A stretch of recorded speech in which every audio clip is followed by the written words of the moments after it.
Hope you guys are having a good day. I'm Dr. Boyce Watkins from Your Black World and the Black Business School. And I want to say welcome to drboycetv.com, the home for intelligent black people. So if you're not black and intelligent, you may want to leave.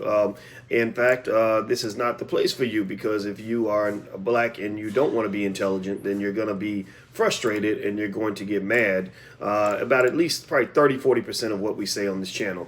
We are not here to make people happy. We're here to tell the truth. So anyway, I want to welcome everybody. As you come into the chat, please shout out your city, shout out the city that you come from, or shout out the name of your business or something like that. If you do the super chat and make a donation, then I will read your comment and or I will read the name of your business. So anyway, let me invite the rest of the tribe in so we can have a good conversation. Good morning. I see Atlanta, Georgia. Monica, hello. How are you? Jamie. Is that Tamarack, Florida? Yeah. Okay. So here's the deal. All right. So I basically, and it's funny you mentioned Atlanta, because Atlanta is kind of the topic of discussion for today. And we're not going to talk long, and we're not going to talk bad about Atlanta. You know, I love Atlanta. I got a lot of friends down there and stuff like that. Congrats to Jay Morrison and his Legacy Center. And I talked to Jay this week about supporting what he's got going on. And Killer Mike, he's a friend of mine, and he's down in Atlanta. And I know a few, artists and entrepreneurs and just a lot of really good people in Atlanta. Nana's Chicken and Waffles got the best food ever. It's called Nana's Chicken and Waffles. So for those of you that love Popeyes, you can go to Popeyes, but make sure you count the black businesses in too. Anyway, do me a favor, hit the thumbs up button. Make sure you subscribe and hit the notification bell, especially those who are on Dr. Boyce TV or the Black Financial Channel, theblackfinancialchannel.com. This is where we do daily financial news and commentary, but we do it from a black perspective. That's where I take my PhD in finance and kind of look at things we see in the world and kind of flip them on their head so that we can kind of understand them a little bit better. So here's what I want to dig into today. Rapper Young Joc. Young Joc, I'm asking you guys a yes or no question. How many of y'all remember Young Joc, the rapper? He had a song called It's Going Down. Meet me at the mall. It's going down. Meet me at the club. It's going down. Every day, blah, blah, blah, blah, blah. It's going down. Right? Anybody remember that song? One of the hypest songs ever. It was a great song. I think it was his only famous song. I don't know any other songs he's made since then, honestly. And I think a testament to the iconic nature of that song is the fact that when I sing it, most of you probably know it just like that, right? The fact that people even remember his name is a testament to this brother's talent, and the fact that, he did something in hip hop, even though it was kind of a flash in the pan, at least in the eyes of most of us. Usually when you see a little bit of a blurb of an artist, there's a whole huge underbelly of hard work and thousands of hours of labor that went into that one opportunity, that one big moment. And so Young Joc's big moment came, I think, about 2006. And okay, somebody says he had a lot more hits too, says Noma. You might be right. You might be right. I'm not even in any way dissing his music career or his reality TV career. None of that. This ain't even a diss track. This is not me talking about him driving the Uber or whatever he's driving. It's not Uber. It's something else. It's some other ride sharing company. It's not me even talking about it to say, oh my God, this is terrible. Let's make fun of him. I'm not here to make fun of him. Okay, so let's just make that 100% abundantly clear. But there was some conversation about this, right? So he's driving this ride share thing, whatever it was, Uber, Lyft, or maybe it wasn't Uber or Lyft. It was something else. It was some other company I never heard of. And so somebody filmed him driving this car. And it's interesting, on one hand, the first thought that most people have is the obvious one, which is to say, oh my God, what happened? Like, where did all the money go? Well, my first thought, honestly, is, first of all, if his last major hit that most of us know about, I'm talking about people that aren't really following Young Joc like that. If his last major hit that most of us know about was 2006, then that money's probably usually going to be gone. Right? I can't imagine. I don't know of too many examples of an artist who had one major hit who made a ton of money off that song or off that album. Because as you guys know, in case you don't know, in the music industry, it's a very bad industry to go into as an artist because the money is very scarce. And usually it's like a pyramid scheme. Entertainment is a pyramid scheme where the people at the top get the big checks.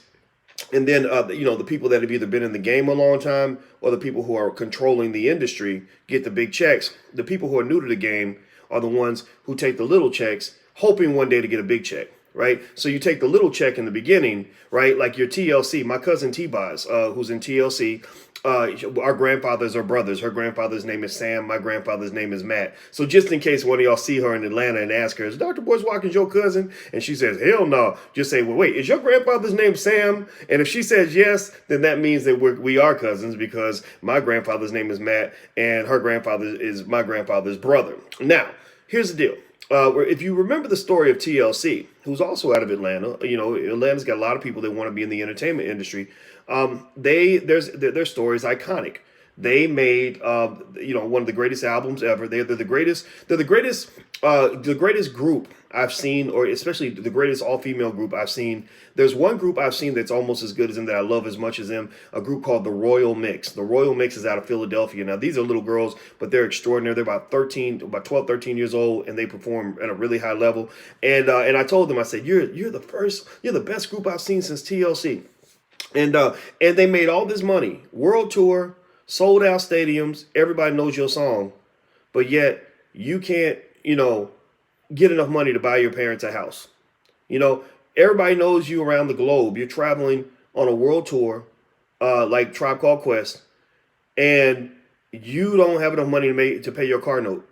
You talk about a New Edition had a story like that too. Same thing, right? And it's because of the structures of these contracts. It's because you have in the black community an oversupply of people that want to be famous and an undersupply of opportunities to become famous. You have an oversupply of artists and an undersupply of distribution channels for quality music, right? You have an oversupply of workers, but an undersupply of owners. So you have an oversupply of people looking for jobs and an undersupply of job creators, right? So basically you end up having, millions of our most talented black people getting on their knees, rubbing a white man's balls to take any opportunity that he will offer to them. And then sometimes it's a black person too. I mean, black people will exploit you also. It is what it is. But what we might define as exploitation is really actually just an imbalance in the supply-demand function that exists within a particular labor market. What we think of exploitation is really kind of capitalism at work. Raw capitalism. Basically, one of the rules of capitalism is fuck your feelings. Like seriously, one of the rules of capitalism is F your feelings. We don't give a damn about how you feel about what you should be making. We don't care about what you think the value of your labor is. One of the rules of hardcore capitalism, this is why I'm not a hardcore capitalist, by the way. I don't advocate for hardcore capitalism. But one of the rules of hardcore capitalism is we don't care how hard you work. We don't care how talented you are. We don't care how much you think you deserve to make. We're going to pay you based on what we have to pay you. Supply and demand. So that means basically the market is always basically calling your bluff. The market is, so you're like, I deserve to make millions. I'm as talented as I am. I should get millions. So the market is like, okay, well, go get your millions. If you think you can get millions, if you like, you're trying to get, your movie, you're trying to get a special on Netflix, and Netflix says, here's $250,000. You say, I should be getting millions. Then Netflix would basically say, capitalism says, okay, go get your millions. There's another studio down the street. Go to them and get your millions. Right? If you really worth millions, like seriously, and that was the whole issue and the point of contention that some people had with Monique. Remember when Monique was suing Netflix for discrimination because Amy Schumer and Eddie Murphy and Chris Rock and Dave Chappelle were getting big checks, and they offered her what in entertainment was kind of a tiny check. And now Monique came on this channel, and I love her. I really do. I think she's a wonderful person. But the reality is that, if they told Dave Chappelle, we're only going to pay you $500,000, Dave Chappelle could have said, okay, well, I'm just, thank you very much. Thank you for your offer, but it's not adequate. I'm going to go down the street. I'm going to be good, right? That's what the market expects. That's kind of how capitalism works. I'm not advocating for capitalism. I'm just explaining this to you so that you don't get into this habit of feeling sorry for yourself. So where does that come from? How did we get back to Young Joc, and how do we get back to hip hop artists? Well, in the hip hop music industry, if you'd have told me Young Joc had millions of dollars that he made back from when he made that song It's Going Down and back when he was really popping, I'd have been stunned. I'd have been like, wow, he must be a hell of a money manager, because I don't know about y'all. How many of y'all right now have money that you made in 2006? How many of y'all can literally account for money that you were making in 2006 and have things to show for the money you made in some of y'all made 50 grand in 2006. Some of y'all made 80 grand. Some of y'all made 40 grand. How much of that 40 grand, 50 grand, 80 grand do you still have today? Like really? I'm gonna be the first one to say I don't know. I can't even tell you what I did with my money in 2006. That was a long time ago. I'm serious. Like, so even myself as a financial expert, right? That's what I am. I have a PhD. That makes me an expert. I train experts, right? So as an expert, I can even tell you that even I don't have any of the money from 2006. I mean, I've got some stuff. Like I started one of my businesses in 2006. It's still around. So that's something to show for it. But I can't tell you. I mean, I spent money on clothes and food and everything else like everybody else, right? So, that hip hop money ain't really long money most of the time. Right, so I didn't when I saw that Young Joc was driving the Uber or the Lyft or the whatever the ride sharing company is, and maybe it's another company, I don't know, I don't give a shit. I didn't really shame him. I didn't really look at it like, damn, like what happened, bro? Like, man, you done fell off, homie. I wasn't thinking that way, because I'm like, well, of course he would be doing something, to make money, because that money's probably not there. Right now, here's the deal. Now the story has been, one presented as he's doing this to set an example for the kids, of the importance of earning an honest living and stuff like that. Honestly, I see that as spin. I don't care. I really don't care. I'm just kind of like, because Atlanta is a place, unfortunately, if you live in Atlanta, I don't know how many of y'all have ever lived in Atlanta, or if you're familiar with Atlanta or Atlanta culture, raise your hand. Say something in the chat if you're kind of familiar with the peculiarities of Atlanta culture. Atlanta is unfortunately a place where the whole idea of keeping up with the Joneses and stunting your ass off with shit that you don't even own is at an all-time epidemic level. They got Negro consumeritis the way white folks are addicted to opioids. Like, so they got a crisis up in that mug. Atlanta is a very wonderful and very special and very unique place with some very unique issues. In fact, actually, it's also fascinating because I had a law professor that came on the channel last week. I think Tanya Washington's her name. She's a George Washington. Is it George Washington? No, sorry, Georgia State University. And she's a black female attorney who is a full professor at Georgia State University, who's suing Atlanta Mayor Keisha Bottoms, who's also a black female attorney who's in the same sorority, which really got my attention. I raised my eyebrow like, what's going on here?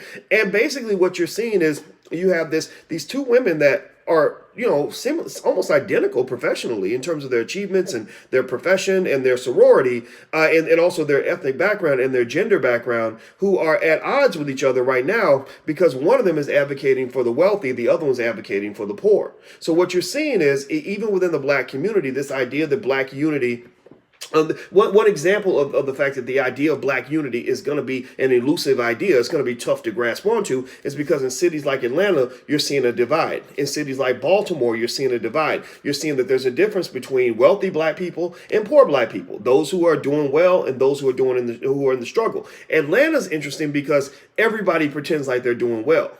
And I observed, I was there in Atlanta. I went to a book signing for a friend of mine who runs Nana's Chicken and Waffles. Her name is Kelly. And Kelly at her book signing, it was in a like bougie type area, very nice area. And I saw outside, there were these two young brothers, about 22, 23 years old, looked like, had tattoos up and down their arms, up and down up their neck. And I could tell, like I can smell rappers. Like I can just tell if you want to, okay, oh, I get it. Okay, you're trying to rap. That's unique, right? We don't have any black male rappers out here. That's a very rare thing to see, just so uncommon these days.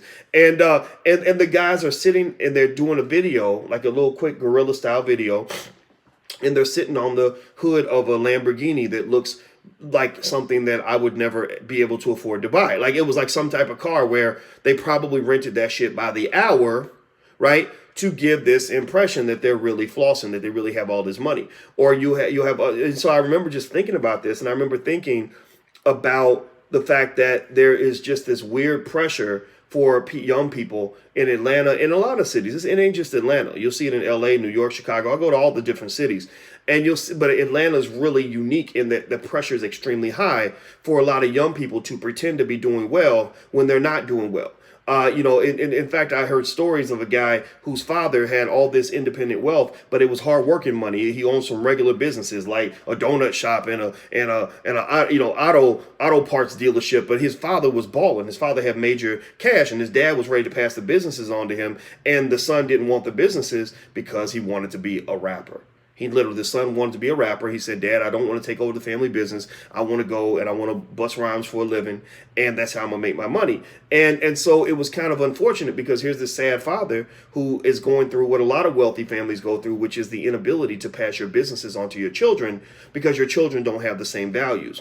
So in Atlanta, seeing Young Joc driving an Uber is actually the undercard of this whole conversation. That's the secondary part of this story. This is not about gossiping on what happened to Young Joc's money. What did he do? Why is he driving an Uber? This ain't about him. God bless him. If that's what he likes doing and that's making him happy and it's working for him, then shit, I don't care why he's doing it. I'm not here to gossip about that. What I am talking about is that, economics is culture. Prosperity is culture. Economic stability is deeply connected and deeply rooted to your culture. So one of the things you want to ask yourself when you're really analyzing your economic condition of yourself, your family, and your community is you must start that conversation off by saying, what is our culture? And so when I go to Atlanta, and other places have this issue as well, is I see a culture that's a little bit too celebrity driven. It's a little bit too much about, driving the car that you don't actually own.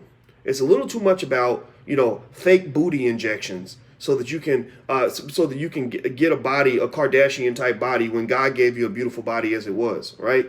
It's about, it's a little bit about materialism, a little bit too much about stripper culture, leisure culture, reality TV culture, just this culture that I don't really see it as a culture that really goes anywhere. It doesn't mean I'm dissing people that are in that space. It just means that I think you got to take a moment and reflect and really just kind of look in the mirror. Like, let me give you an example. There, hit the thumbs up button, by the way. If you haven't hit the thumbs up button, please hit the thumbs up button. And let me remind you guys, I'm actually going to New Orleans for a wealth summit this weekend with Julian Gordon and attorney Nicole Compton. If you want to participate in the wealth summit, we don't have any tickets at the venue. The venue's sold out. But if you want to join us via live stream and take in all the lessons for live stream via live stream, you can actually get it for free by joining our lecture series in the Black Business School, doing a 30-day free trial. So you can go to drboyceneworleans.com. That's drboyceneworleans.com. We've got other events like Black Movie Night, stuff like that. If you go to drboyceseminars.com, that's drboyceseminars.com,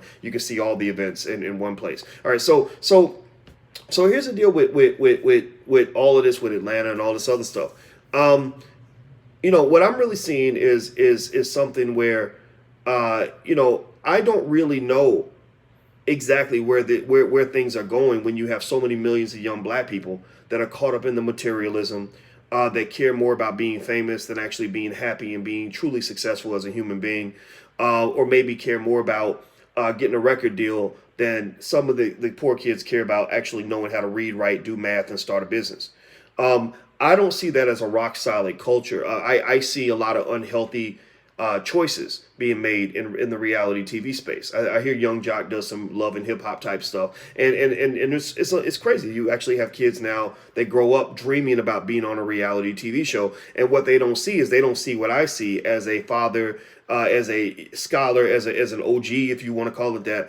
I see unhappy people who are addicted to drugs in many cases, who have severe financial problems, which is not uncommon. It's nothing to be ashamed of, but it is an issue. I see people with really unhealthy relationships that probably have led to whether it's abuse or STD infections. Things like that. I see a lot of problems in that space, in that culture, almost to the point where it's almost toxic and poisonous. And so when I see people clowning Young Joc because he's driving a Uber or whatever he's driving, and let's say, and I was thinking, I wonder what if he was doing it because he needed the money, right? Is there any shame in that? No, there is absolutely no shame in a black man who needs money, making an honest living in order to get the money that he needs. There's nothing to be embarrassed about that, right? But the fact that he would be pressured and have people say, oh, you must have fell off. It shows not only an interesting set of values in terms of how you view what success looks like, but it also speaks to a lack of understanding in terms of how money actually works and where wealth actually is. Your favorite rapper is probably not that rich. right? Your favorite rapper, some of the biggest rappers out here, yeah, they might have some legit money as long as the money keeps flowing. Once the money stops flowing, a lot of them go down as well. But your favorite rapper probably isn't doing as well financially as you think that he is. But sometimes we correlate fame with fortune. We think that because you're famous that you must be rich, and in many cases that's simply not true. So what I would just say overall is I wish him the best. You know, this is even. I'm not even here really to gossip about what another man is doing with his life and with his money. But I think it's an interesting kind of thing to analyze in the context of all that's happening in the black community. Remember, wealth is culture. In fact, let me give you an example of why I wanted to hit this topic in a way to kind of frame it. They did a study. They had these little children, and it was Halloween. And what they did was they wanted to see if kids steal candy, right? So they would put out this bowl of candy, and they'd have a sign on the next to the candy that says, "Please only take one piece." Well, of course, you know, most kids are like you and I might be. Like, they didn't give a shit. They just came in and they just saw the candy and nobody was looking. So they they would just go and scoop a whole handful, right? You know, and they were filming the kids and counting the kids that took one piece versus the ones that took a lot of pieces, right? Well, here's what they did, right? They did the experiment again. This time, though, instead of just having the candy in the bowl out there with the little sign, they put a mirror right in front of the candy so that as you're stealing the candy, you had to look at yourself in the mirror stealing this candy. You had to look look at yourself actually being a thief, right? So you had that moment of clarity, like, damn, like, what am I doing, right? And they wanted to see if that made a difference in the child's behavior. And do you know that they found that there was a significant decline in the percentage of children who stole the candy when the mirror was put up versus when there was no mirror put up? So what does that mean? Well, what that means is this. It means that when you're forced to kind of stop and look at yourself, or somebody says, "Hey man, you're a Christian. Like, what are you doing? You about to stab somebody." You're like, "Yeah, I am a Christian. Damn." Right? What they're doing is they're holding up a mirror saying, "Look at yourself. Is this who you want to be?" Right? So what I'm really trying to do with black people is saying, like, look at yourself. Look at your culture. Is this really who you are? Is this who you want to be? Right? You know, you look at, we're valuing entertainment over education. That's not a winning strategy. We're valuing excessive consumerism over learning how to start businesses. Well, that's not a winning economic strategy. We're shaming people because they're rappers and we think they fell off and we're glorifying rappers over the thinkers and lawyers and doctors and scholars in our community. Well, that's not a winning strategy, right? We're valuing materialism and flashiness over a consistent work ethic from a black man. Well, that's not a winning strategy when a hardworking brother can't get the attention of certain women, but the guy who's wearing the rented shoes and driving the rented car can get all the female attention he wants. Like, that really that says something, right? It says something about your culture, and you can't connect your culture or disconnect your culture from your outcomes. You can't say, well, like, we're losing and it's because of what white people are doing or because we're just not lucky. No, sometimes you're losing because you're making bad choices, right? I'm not dissing our community. I'm just saying we got to look at our choices. Like a football team, if a football team goes out on the field and their record is like 0-12, then they got to go look at their culture. They got to look at, like, okay, how hard are we working in the locker room? How much time are we spending at practice? What offense are we running? What type of defense are we running? What type of players are we recruiting to the team, right? What product are we putting on the field? Because that's directly connected to the score at the end of the game. So when you look at the score at the end of the game, the economic game, because we're all in the big economic game together, we're all at war together, we're all in this Super Bowl together, and we look at the score, and the score says white people 1,000, black people 12. Now, we know how some of that gap got created, right? Because there's a history there, right? But then the question is, why is it that you're not that you're behind? There's no shame necessarily in falling behind. I think the bigger question is, why do you fall further behind as time goes on? Why does the situation get worse? It's one thing if the team's beating you by 80 points, but then if a quarter later they're beating you by 150 points, then you got to kind of isolate and figure out, what are we doing in an ongoing fashion that's causing the gap to increase. So when I go to Atlanta and I see the worshiping of consumerism, I see the excessive flashiness. I see people valuing entertainment over education. I see kids who could have been doctors, lawyers, and entrepreneurs growing up wanting to be reality stars. I become a little bit concerned. Right, and saying this is just me expressing my concern as a father figure type person to a lot of people that pay attention to what I have to say. So that's my 2 cents on it. No diss toward Young Joc. I wish him the best. I like that song he had a long time ago, but I don't really care about what's happening in his personal life. So anyway, do me a favor, hit the thumbs up button, hit the share button, hit the subscribe button. Please do that. Also, if you want to check out, if you want your children to learn about wealth and wealth principles, we have a great Black Business School for Children. You can go to blackmillionairesoftomorrow.com. That's blackmillionairesoftomorrow.com. Or you can also check out the financial workbooks and flashcards we created for children at financialworkbooks.com. That's financialworkbooks.com. So I'm out of here, guys. Have a good day, and I'll thank you guys for listening and hearing me out. I'll see you soon. Love you. I'll see you in New Orleans. Peace. Mm.